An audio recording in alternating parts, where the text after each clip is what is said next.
اور جب ان سے کہا جاتا ہے اس کلام پر ایمان لاؤ جو اللہ نے اتارا ہے تو وہ کہتے ہیں کہ ہم اس پر ایمان رکھتے ہیں جو ہمارے اوپر اترا ہے،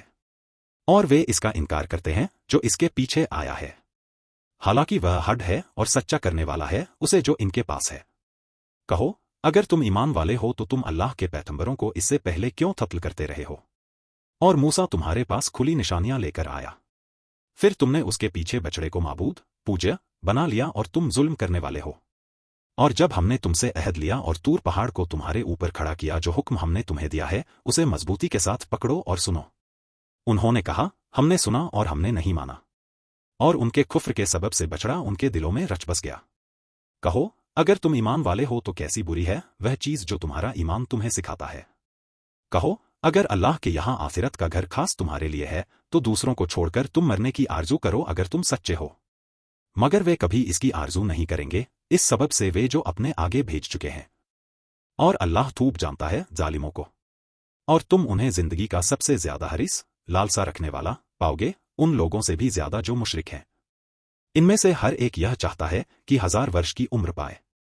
حالانکہ اتنا جینا بھی اسے عذاب سے بچا نہیں سکتا، اور اللہ دیکھتا ہے جو کچھ وہ کر رہے ہیں۔ تفسیر: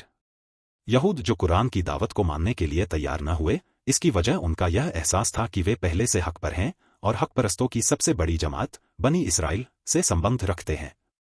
مگر یہ دراصل گروہ پرستی تھی جسے انہوں نے حق پرستی کے ہممنا سمانارتھ سمجھ رکھا تھا۔ وہ گروہی حق کو خالص حق کا مقام دیے ہوئے تھے۔ یہی وجہ ہے کہ حق جب اپنے وشدھ روپ میں ظاہر ہوا تو وہ اسے لینے کے لیے آگے نہ بڑھ سکے۔ اگر خالص حق ان کا مقصود ہوتا تو ان کے لیے یہ جاننا مشکل نہ ہوتا کہ قرآن کا آنا خود ان کی مقدس کتاب تورات کی بھوشیہ وانیوں کے مطابق ہے،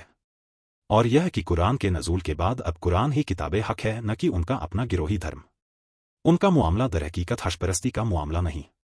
اس کا ثبوت ان کے اپنے اتہاس میں یہ ہے کہ انہوں نے بدھ اپنے گروہ کے نبیوں مثلاً حضرت زکریا، حضرت یحییٰ کو قتل کیا جنہوں نے ان کی زندگیوں پر تنقید کی جو ان کے خلاف گواہی دیتے تھے تاکہ انہیں خدا کی طرف بلائیں۔ نہمایہ 9:26 یہ پوتر بائبل کے پرانے نیم کی ایک آیت ہے۔ حضرت موسیٰ نے جو چمتکار پیش کیے اس کے بعد ان کی نبوت میں کوئی شبہ نہیں رہ گیا تھا، مگر طور کے پہاڑ پر 40 دنوں کے قیام کے زمانے میں جب حضرت موسیٰ کا شخصی دباؤ ان کے سامنے نہ رہا تو انہوں نے بچڑے کو معبود بنا لیا۔ ان کے سر پر پہاڑ کھڑا کر دیا گیا، تب بھی صرف وقتی طور پر جان بچانے کے لیے انہوں نے کہہ دیا کہ ہاں ہم نے سنا،